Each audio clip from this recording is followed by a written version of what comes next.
तो let's start our law revision. Chapter number 4 पे हैं हम, पेज नंबर 63 है, एग्जाम्पल नंबर 26 है। नाउ नेम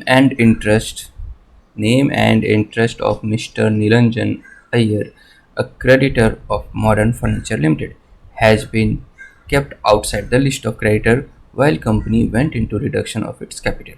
कंपनी जो अपने कैपिटल की रिडक्शन करने जा रही थी तो उसने लिस्ट ऑफ क्रेडिटर बनाया। उस लिस्ट ऑफ क्रेडिटर में मिस्टर निरंजन अय्यर का नाम ही मेंशन नहीं किया। Later when Mr Iyer came to know about this he wish to take legal action. अब जब बाद में मिस्टर अय्यर को ऐसा पता चलता है तो उन्होंने उसके अगेंस्ट लीगल एक्शन लेने का सोच लिया, कंपनी के against. Under IBC Indian bankruptcy code 2016 IBC में उसने लीगल एक्शन लेने का सोचा। As limitation period is not expired yet, कहना चाहता है कि वो लिमिटेशन पीरियड अभी तक एक्सपायर नहीं हुआ। Mister Iyer entitle to do so, exclusion of his name construe as offence under IBC as well. तो भाई हाँ भाई, क्रेडिटर के तो सारे क्रेडिटर के नाम होने चाहिए, कंपनी ने किसी एक क्रेडिटर को छोड़ दिया तो ये ऑफेंस है और वो IBC में भी इसके अगेंस्ट एक्शन ले सकता है। तो सही है, चलते हैं आगे।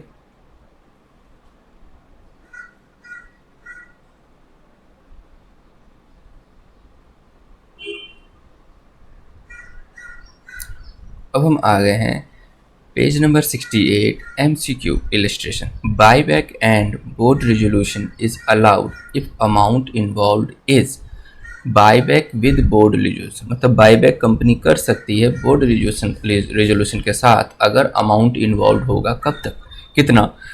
not exceeding 25% of the total paid up equity capital and free reserves of the company. 25% से ज़्यादा नहीं होना चाहिए amount involve total paid up equity capital का या फिर फ्री रिजर्व का। Second, not exceeding 25% of the total paid up equity capital, 25% से total paid up equity capital का ज़्यादा नहीं होना चाहिए। पहले में था total paid up equity capital plus free reserve का 25%, दूसरा है सिर्फ पेड अप कैपिटल का 25%, तीसरा not exceeding 10% of the total paid up capital and free reserve की टोटल पेड अप कैपिटल और फ्री रिजर्व का 10% से ज़्यादा नहीं होना चाहिए, और चौथा है सिर्फ पेड अप इक्विटी कैपिटल का 10% से ज़्यादा नहीं होना चाहिए। तो answer is C, 10% of total paid up capital and free reserve of the company, उसका इससे ज़्यादा नहीं होना चाहिए। तो 10% total paid up capital, C answer है total paid up capital and free reserve का। चलते हैं आगे, page number 70, example number 27। Form SH9 filed by a listed company Rainbow Sports Limited with registrar as well as SEBI stating board of directors has made a full inquiry into the affairs of the company. SH9 form file किया गया। SH form जो है वो share transfer के लिए file किया जाता है। फाइल बाय लिस्टेड कंपनी ने शेयर फॉर्म फाइल कर दिया है। Now Rainbow Sports Limited with registrar as well as SEBI stating board, और रजिस्ट्रार और SEBI ने बोर्ड ऑफ डायरेक्टर्स को बताया has made a full inquiry into the affairs of the company and have found that it is capable of meeting all its liability. उन्होंने बताया भी कि भाई कंपनी कैपेबल है सारी लायबिलिटी को पे करना and will not be rendered insolvent for a period of 6 month, और 6 महीने के अंदर अंदर इंसॉल्वेंट नहीं होने जा रही है from the date of the declaration. Now declaration was duly signed by 3 directors. Declaration में 3 डायरेक्टर ने साइन किया, none of them being MD, और कोई भी उसमें से MD नहीं है, मैनेजिंग डायरेक्टर नहीं है। MD is out of country to attend FIFA World Cup event. MD है वो तो आउट ऑफ कंट्री है, फीफा वर्ल्ड कप देखने गया कतर में। Being one of the sponsors है कंपनी उसकी। Now there are 2 lacuna in compliance to in सब, इसमें कुछ छूट गया उनसे। First wing declaration shall be for period of 12 months की डिक्लेरेशन 6 महीने का नहीं होना चाहिए, 12 महीने का होना चाहिए, क्योंकि 12 महीने तक कंपनी इंसॉल्वेंट नहीं होगी।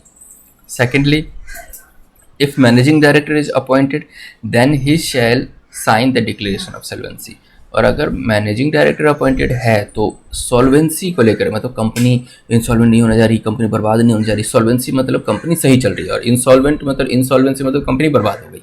तो सॉल्वेंसी को लेकर उनके डिक्लेरेशन होने चाहिए और उनके साइन होने चाहिए। तो इसमें 2 कमियां थी, वो दोनों इन्होंने बता दी कि भाई 6 नहीं 12 महीने का बताओ कंपनी इंसॉल्वेंट नहीं होगी और MD के साइन होने चाहिए।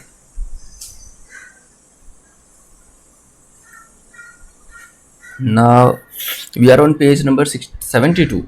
Illustration true and false है. Passing an ordinary resolution is sufficient where the buyback is not exceeding 10% of the total paid up capital, equity capital and free reserve. भैया 10% of total paid up equity capital and free reserve तो ठीक है, लेकिन ordinary resolution नहीं है, board resolution है. Now false such buyback has to be authorised by the board resolution passed at its meeting. तो answer है बोर्ड रिजोल्यूशन से होना चाहिए.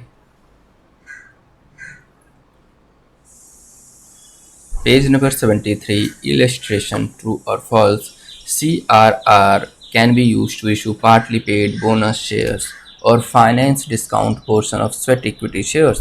Capital Redemption Reserve CRR capital को रिडम्पशन करने के लिए बनाते हैं, तो क्या हम उसका बोनस शेयर इशू करने के लिए यूज़ कर सकते हैं, फाइनेंस डिस्काउंट देने के लिए यूज़ कर सकते हैं? Answer is false.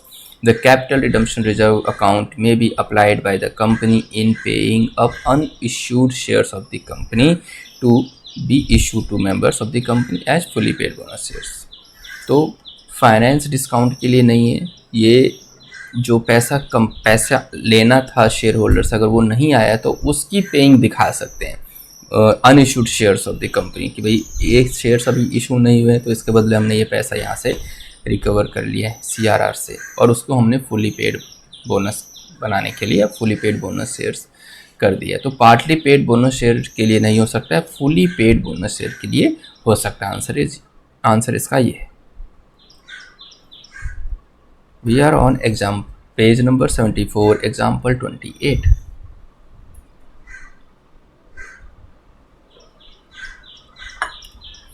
Sigma Electronic Limited SEL was financially unstable in 2018 due to economic slowdown. 2018 में इकोनॉमी बहुत स्लो चल रही थी, इसलिए सिग्मा इलेक्ट्रॉनिक लिमिटेड अच्छे से फाइनेंशियली काम नहीं कर पा रही थी, अनस्टेबल हुई थी, पैसे नहीं थे उनके पास. फाइनली इट में default in repayment of loan, और उन्हें कुछ लोन की भी पेमेंट में डिफ़ॉल्ट कर दिया. That it has taken from public finance corporation, जो कि उसने पब्लिक फाइनेंस कॉर्पोरेशन से लिया था इन जून 2020 में. Now pursuant to cash crunch caused by the nationwide lockdown. अब जून 20 में लॉकडाउन हो गया, उसकी वजह से कैश क्रंच हो गया, कंपनी के पास कैश ही नहीं रहा. SEL account was marked in defaulter list by lender and classified in NPA category. Now SEL account को defaulter की लिस्ट मिला दिया और उसको NPA कैटेगराइज कर दिया, not performing asset. But stimulus package help SEL to pass the high turbulence phase. अब लेकिन स्टिमुलस पैकेज मिला जिसकी वजह से SEL को अच्छा मतलब हेल्प हो गई, वो रिपे द ड्यू अमाउंट और दिसंबर 2020 में रिपे कर दिया सारा ड्यू अमाउंट जो भी था. Now in February 2021 SEL account remove from NPA category.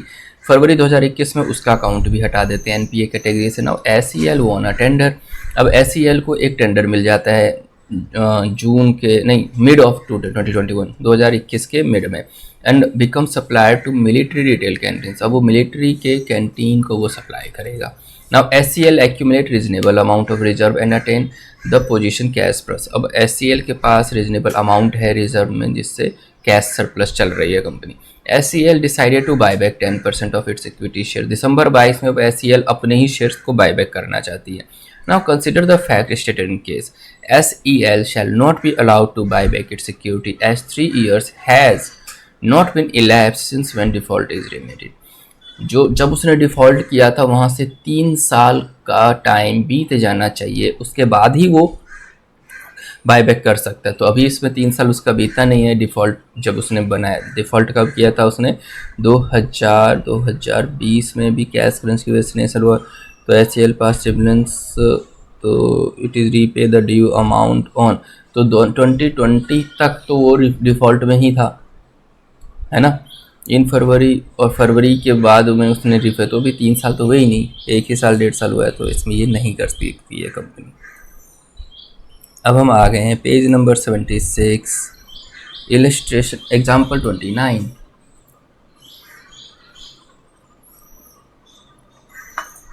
Coffee पिया करो अगर नींद विंद आ जाए पढ़ते टाइम तो.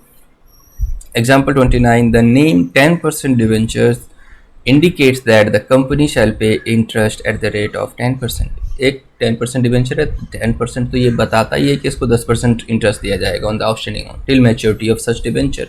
ये तो हमें पहले ही पता है, बस इसमें यही बताने की कोशिश है कि अगर 10% डिवेंचर देख लो तो समझ जाना 10% इसको इंटरेस्ट दिया जाएगा। Now example 30, Sigma Computers Limited desired to borrow 50 lakh from the public by issuing 7% debenture. अब सिग्मा कंप्यूटर लिमिटेड 50 लाख लेना चाहती है 7% डिवेंचर इशू करके। It is intended that each unit of debenture shall B of 100 rupees. ये जो debenture के सारे unit होंगे वो 100 रुपये के होंगे। Thus it can issue 50,000 debentures. 50,000 debenture issue करेंगे, 100 रुपये मिल जाएंगे, तो आ जाएंगे वही 50 लाख रुपये। 7% रेट होगा, उसके क्या इंटरेस्ट भी पे करना होगा और एवरी क्वार्टर एंड पे करना होगा। Now if such debenture secured by charge on the asset of the company are issued for 6 year duration of जो डिवेंचर इशू किए गए 6 साल के ड्यूरेशन के लिए, the principal amount shall be repaid by the end of the 6th year. तो छठे साल के बाद में जाके उसको प्रिंसिपल अमाउंट देना है। Now the term of issue में even allow repayment of principal amount. अब जो टर्म ऑफ इशू है कि भैया उसका रीपेमेंट प्रिंसिपल अमाउंट का अलाउड है इक्वली ईयरली इंस्टॉलमेंट, हर साल ईयरली इंस्टॉलमेंट में। In which case a portion of debenture shall be redeemed on yearly basis. का मतलब 6 साल के बाद हर साल प्रिंसिपल को रीपेमेंट होगी, हर साल उसके डिवेंचर का एक पोर्शन चला जाएगा पेमेंट में, ठीक है। पे इंटरेस्ट ओनली। अब उसके बाद तब तक तो इंटरेस्ट ही देना है बस। The debenture holders may also be given the option converting their debenture into equity shares. अब डिवेंचर होल्डर को ये भी ऑप्शन है कि भैया तुम उसको इक्विटी शेयर में कन्वर्ट कर सकते हो मैच्योरिटी के टाइम पे। दस Sigma Computers Limited is able to borrow a large sum of money from different borrowers with the help of debenture and it is not required to approach a single borrower for such a big amount। बस यही बताने की कोशिश है कि भाई sigma company limited अपना debenture issue कर सकती है, ऐसे पैसा ले सकती है, बाद में मैच्योरिटी पे जाके प्रिंसिपल की रिपेमेंट कर सकती है या फिर उसको इक्विटी में कन्वर्ट कर सकती है। इससे कंपनी को हेल्प हो जाएगी, किसी एक बड़े बोरोवर के पास जाने की ज़रूरत नहीं पड़ेगी और बहुत सारे लोगों से बोरो कर लिया पैसा, ठीक है। तो ये इस एग्जाम्पल में इन्होंने यही बताने की कोशिश की है। अब हम चलते हैं आगे और अब हम आगे 83 पेज पे example number 31।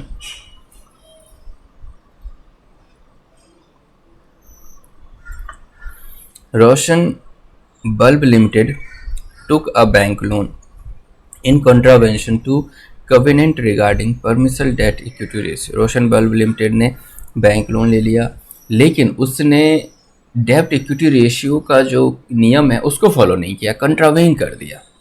Stated in offer document issued for subscription of debenture, और डिवेंचर को ऑफर कर दिया। In this case debenture trustee bound to convene the meeting of all the debenture holder as decision of taking loan by company is not only breach but also a default with that will affect the interest of the debenture holder. तो अब ऐसे case में company एक meeting बुलाएगी, debenture trustee meeting बुलाएगी, सारे debenture holders को बुलाएगी और बोलेगी भाई कंपनी गलत कर रही है, ये कंपनी डिफ़ॉल्ट कर रही है और सिर्फ डिफ़ॉल्ट ही नहीं कर रही है, कल होकर इंटरेस्ट भी मिलेगा या नहीं मिलेगा उसकी कोई गारंटी नहीं, क्योंकि डेट इक्विटी रेशियो कंपनी ने फॉलो नहीं किया। डेट इक्विटी रेशियो ये बताता है कि कंपनी की कैश रिपेइंग या इंटरेस्ट पेइंग कैपेसिटी क्या है, ठीक है। तो ये हमने 31 एग्जाम्पल कर लिया। नाउ 32।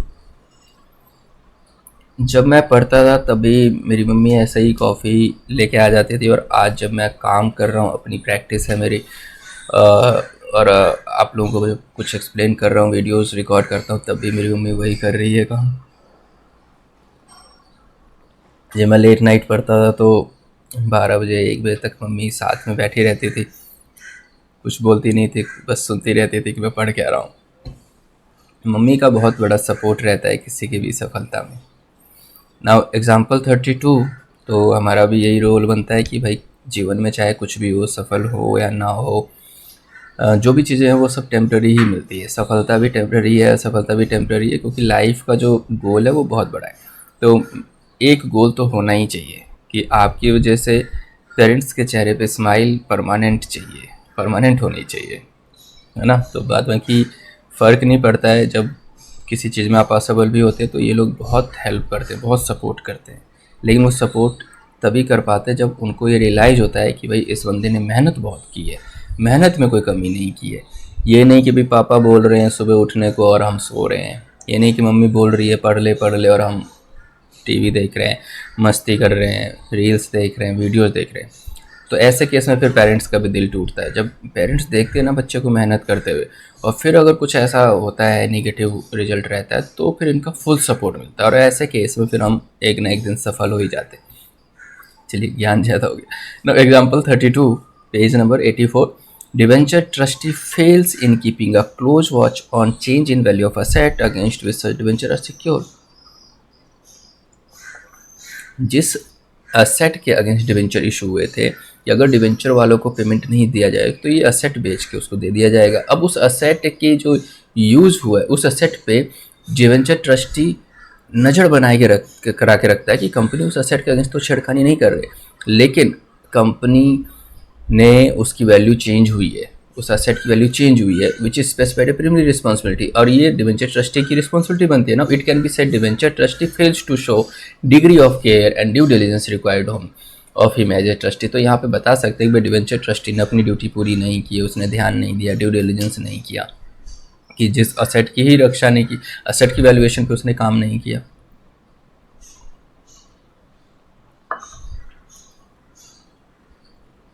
अब आगे चलते हैं। अब हम आगे हैं पेज नंबर 85, इलस्ट्रेशन ट्रू और फॉल्स।